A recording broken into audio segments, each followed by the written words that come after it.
alors que TF1 dégainera la suite de Koh Lanta, Les 4 Terres, France 2 misera sur Candice Renoir.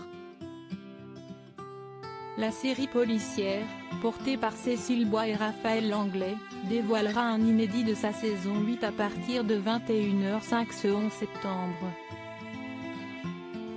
La disparition de Candice. Tandis que son équipe est mobilisée par des tâches administratives, Candice reçoit un SMS inquiétant d'Emma.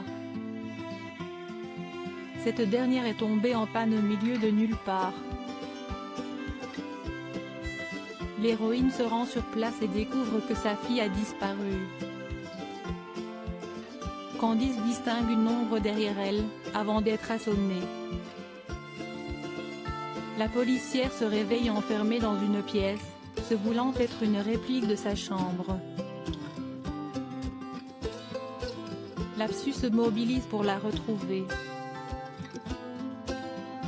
Dans un entretien à Télé 2 Semaines, Cécile Bois s'est confiée sur l'évolution de la saison 8 de Candice Renoir.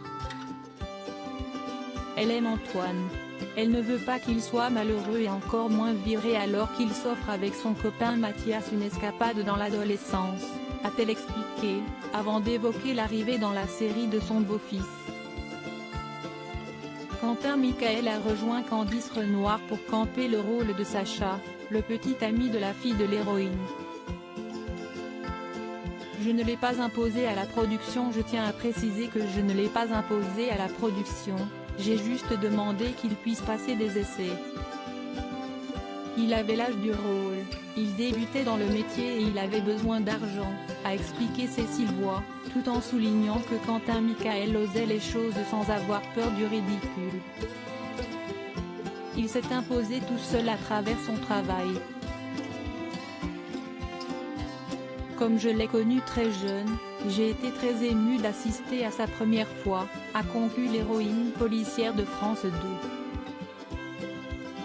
La saison 8 de Candice Renoir, interrompue en avril, a repris le vendredi 28 août.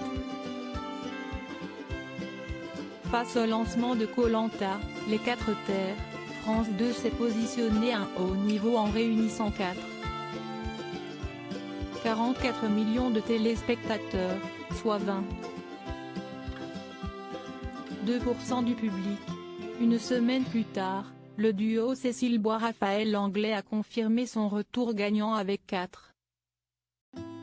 38 millions de fidèles, soit 19,3% des 4 ans et plus.